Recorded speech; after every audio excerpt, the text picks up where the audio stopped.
कोई आप चिल्लाते रहो। मैं आंकड़े आता हूं। मैं आंकड़े Please address the chair and talk only on budget. Budget पे ही बोल रहा हूं सर। और जो काम ईस्ट इंडिया धन्यवाद अध्यक्ष जी, आपने बजट 2024-25 के अवसर पे मुझे बोलने का समय दिया। मैं दार्जिलिंग की जनता का भी आभारी हूं जिन्होंने मुझे दूसरी बार उनकी आवाज़ इस सदन में बनने का मौका दिया। और मैं बधाई देना चाहूँगा आदरणीय प्रधानमंत्री मोदी जी को और वित्त मंत्री सीतारमण जी को कि बजट में हर पहलू को ध्यान में रख कर के बजट तैयार किया गया। और बजट में खास करके युवाओं की बात की है, यूथ स्किलिंग की, एम्प्लॉयमेंट की और एग्रीकल्चर की, इंफ्रास्ट्रक्चर की, जिसमें अर्बन डेवलपमेंट भी है, रूरल डेवलपमेंट भी है, इनोवेशन की, मैन्युफैक्चरिंग की और वुमेन लेड डेवलपमेंट पर जोर दिया गया है। भारत युवा देश है और आज के हमारे युवा कल का भारत है। और युवाओं के रोजगार और स्किलिंग के लिए भारत सरकार 2 लाख करोड़ रुपए खर्च करेगी और 5 साल में 4 करोड़ 10 लाख युवाओं को रोजगार देने का इसमें लक्ष्य रखा है। और भारत के टॉप 500 फॉर्च्यून कंपनी में उनको 1 साल का ट्रेनिंग भी मिलेगा और उसमें स्टाइपेंड के नाते 5,000 रुपये प्रति माह भी मिलेगा। और जिन युवाओं को पहली बार नौकरी मिलेगी उसको 15,000 रुपये तक भारत सरकार एक बार डायरेक्ट उसको 1 महीने की तनख्वाह देने का काम भी करेगी। इतना ही नहीं, हायर एजुकेशन के लिए 10 लाख रुपए तक का लोन भी मिलेगा और जिसका करीब 3%, करीब 40% हो जाता है ब्याज का, 3% ब्याज जो है भारत सरकार भरेगी। इंफ्रास्ट्रक्चर पे जोर दिया गया है जिसके लिए 11 लाख करोड़ से ज़्यादा रुपए का आवंटन किया गया है और रूरल इंफ्रास्ट्रक्चर फंड के लिए 2.66 लाख करोड़ रुपए का इसमें प्रावधान किया गया है। प्रधानमंत्री आवास योजना के अंतर्गत 3 करोड़ नए घर बनेंगे और प्रधानमंत्री आवास योजना अर्बन के अंतर्गत 1 करोड़ घर बनेंगे और जिसके लिए जो है 10 लाख करोड़ का खर्च भारत सरकार करेगी। पीएम जनमन योजना के तहत 24,104 करोड़ रुपया का जनजाति विकास के लिए खर्च रखा गया है। और मैं बधाई देना चाहूँगा प्रधानमंत्री जी को, पहली बार चाय बागान की बात इस बजट में पेश हुई है और नॉर्थ बंगाल और आसाम के चाय बागान में काम करने वाले श्रमिक, जिसमें ज़्यादातर महिलाएं रहती, उनकी बच्चों की एजुकेशन और उनकी जो है देखरेख के लिए 1,000 करोड़ रुपए का जो है आवंटन बजट में हुआ है। मैं नॉर्थ बंगाल और आसाम की जनता की ओर से प्रधानमंत्री जी को बधाई देना चाहूँगा।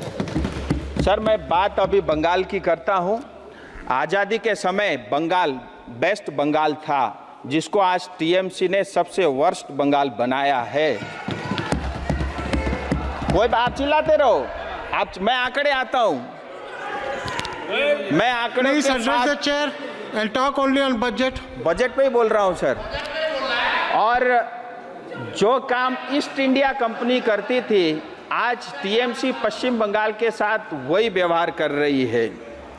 अनेक योजनाएं जिसमें मनरेगा हो, स्वच्छ भारत हो, प्रधानमंत्री ग्राम सड़क योजना हो, आवास योजना हो, आरआईडीएफ का फंड हो, मुफ्त राशन हो, बॉर्डर एरिया का डेवलपमेंट फंड हो, हर जगह घोटाला है। यहाँ तक कि शिक्षा को भी इन्होंने नहीं छोड़ा।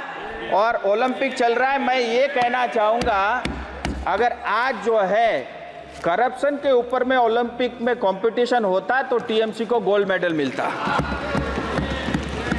और ईज ऑफ डूइंग की हम बात करते हैं, लेकिन ईज ऑफ डूइंग करप्शन में टीएमसी नंबर 1 है। पश्चिम बंगाल को 7 लाख करोड़ का कर्जा ये टीएमसी की देन है। 35 साल सीपीएम पश्चिम बंगाल में शासन में थी, 1,90,000 करोड़ का कर्जा था, आज वो बढ़ के 7 लाख करोड़ हो गया है। मैंने टीएमसी से 1 रुपये नहीं लिया, मेरे ऊपर 70,000 रुपये का जो है कर्जा इन्होंने डाला है। और पश्चिम बंगाल की आप देखिए monthly per capita consumption north east के 8 स्टेट से भी कम है। इनको शर्म आनी चाहिए। आज़ादी के समय पश्चिम बंगाल का मैन्युफैक्चरिंग 30% कंट्रीब्यूट करता था, जो आज 3% से कम रह गया है। ये भी इन्हीं की देन है। और ये कहते हैं कि केंद्र जो इनको पैसा नहीं देता। सर मैं डाटा के साथ कहना चाहता हूं, प्रधानमंत्री आवास योजना, प्रधानमंत्री ग्राम सड़क योजना और मनरेगा। अब मनरेगा के आंकड़ा आपके सामने रखना चाहूंगा सर, बड़ा मैजिक नंबर है। आधार लिंक होने से पहले मनरेगा के 3 करोड़ 88 लाख 3.88 करोड़ आधार लिंक होने से पहले मनरेगा के कार्ड थे, और जैसे आधार लिंक हो गया ये रह गए 2.5 करोड़, यानी 1 करोड़ 35 लाख फर्जी कार्ड बांग्लादेशी नागरिकों के बने थे। और इतना ही नहीं, 24 परगना जिले में 38 लाख मनरेगा के कार्ड थे, आधार लिंक होते ही 15 लाख विलुप्त हो गए। इसी तरह मुशीराबाद में 33 लाख मनरेगा के कार्ड थे, जिसमें 13 लाख आधार लिंक करते ही गायब हो गया। हकीकत यह है, चाहे चिट फंड घोटाला हो, टीचर घोटाला हो, पीडीएस घोटाला हो, कोयला घोटाला हो, मनरेगा, आवास योजना, हर घर जल, अमृत, गाय की तस्करी, सब में टीएमसी इन्वॉल्व है। यहाँ तक कि मुख्यमंत्री का पेंटिंग का भी घोटाला हो गया टीएमसी के शासन में। और मैं इनके एक नेता को सुन रहा था, उन्होंने नॉर्थ बंगाल की बात की, मैं वो भी आपके समक्ष रखना चाहूँगा। सर नॉर्थ बंगाल में 8 डिस्ट्रिक्ट है जिसकी आबादी करीब करीब 3 करोड़ है। हम रिसोर्स के अंदर में भी रिच है, और सबसे बड़ा रेवेन्यू जो है पश्चिम बंगाल को नॉर्थ बंगाल देती है। हमारे पास चाय है, ट्रेड है, हाइड्रो है, टूरिज्म है और जंगल यानी फॉरेस्ट भी है। और उसके मतलब इतना कुछ होते हुए भी, हमारा कंट्रीब्यूट होते हुए भी पश्चिम बंगाल का सालाना बजट है 3.88 लाख करोड़ रुपया, लेकिन नॉर्थ बंगाल डेवलपमेंट बोर्ड को मिलता है 860 करोड़ रुपया, शायद दीदी को पता भी नहीं होगा, जो पूरे बजट का 0.002% है। हमारे चाय बागान बंद हो रहे हैं, हमारे सिंकोना बागान बंद हो चुके हैं। इन्होंने सिर्फ नॉर्थ बंगाल को ठगा है और हमको सिर्फ लूटा है। नॉर्थ बंगाल के लोग स्वाभिमानी हैं, हम अपने पैरों पे खड़ा होना चाहते हैं। नमस्ते दीदी। इतना ही नहीं, इन्होंने कहा बजट में पश्चिम बंगाल को कुछ नहीं मिला। मैं कुछ आंकड़े आपके समक्ष लेके आया हूँ। बजट में 93,000 करोड़ रुपया सिर्फ पश्चिम बंगाल को मिल रहा है, जो महाराष्ट्र से ज़्यादा है। 1.5 लाख करोड़ रुपया इंटरेस्ट फ्री, 50 साल तक आपको ब्याज नहीं देना है, यह पश्चिम बंगाल के लिए भी है। पूर्वोदय योजना, जिसके अंतर्गत कलकत्ता से लेकर के अमृतसर से लेकर के कलकत्ता तक इंडस्ट्रियल कॉरिडोर बनेगा, जिसमें पश्चिम बंगाल के युवाओं को रोजगार के नए अवसर मिलेंगे। अर्बन हाउसिंग 1 करोड़ बनेगा, जिसमें कलकत्ता, दुर्गापुर, आसनसोल, सिलीगुड़ी जैसे शहरों को इसका लाभ मिलेगा। 2 करोड़ आवास योजना बनेगी।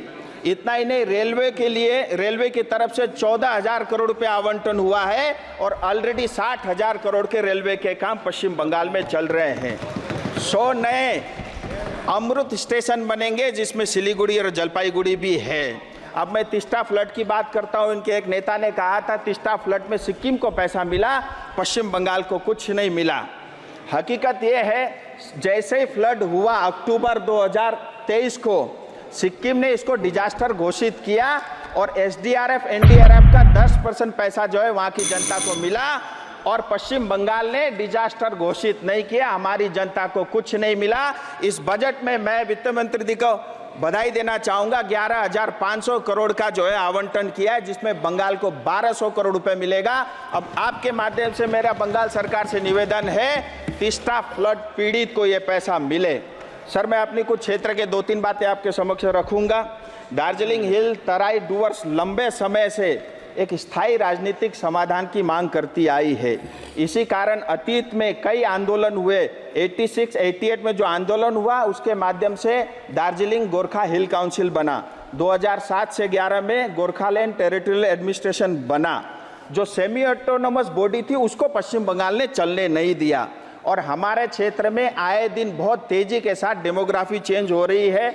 हमारा बहुत ही सेंसिटिव इलाका है, जिसमें बांग्लादेश, नेपाल, भूटान और बगल में चाइना भी लगता है, और वोट बैंक के कारण बांग्लादेशी और रोहिंग्या आए दिन चाय बागान में अपना घर बना रहे हैं। मैं आपके माध्यम से भारत सरकार से निवेदन करता हूं, हमारे मूल निवासी गोरखा, आदिवासी, कोच, मेचे, राभा, टोटो, राजवंशी, बंगाली भाषी, हिंदी भाषी समुदाय आज खतरे में है।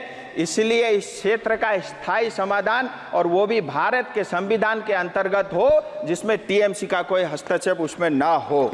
इतना ही नहीं, गोरखा समुदाय में 11 जनजातियां जो आज़ादी के समय 51 के सेंसस तक जो है ऑलरेडी ये हिल ट्राइब के नाते जाने जाती थी, जिसमें भुजेल, गुरुंग, मगर, नेवार, जोगी, खस, राई, सुनवार, थामी, याखा यानी देवान और धीमाल, ये 31, 41, 51 के सेंसस में भी ये जनजाति थे। मैं सरकार से निवेदन Conclude करता the हूँ speech. सर, बस 2 मिनट, इनको जनजाति का दर्ज जल्दी मिले। सर, इसका एक बड़ा कारण भी है। More than 10 भारत और minutes you have नेपाल एक spoken. मित्र देश है। 1950 इंडो नेपाल फ्रेंडशिप ट्रीटी का जो धारा 7 है, जिसके लिए उस धारा के अंतर्गत जो भी भारतीय गोरखा है उसको नेपाली कहा जाता है, नेपाल के सिटीजन कहा जाता है। इससे हमको बहुत पीड़ा है, तकलीफ है। आए दिन हमारे जवान भारत माँ की सेवा करते हुए सरहद में बलिदान होते हैं। Thank you. और मैं आपके माध्यम से चाहता हूँ Thank ये you. जनजाति का श्री दर्ज, बस सर, 2 उज्ज्वल मिनट खत्म, उज्ज्वल जनजाति रमन का दर्ज सिंह। जल्द से जल्द मिले, तीसरा बाढ़ महोदय, पीड़ित को उनका धन्यवाद। अधिकार मिले।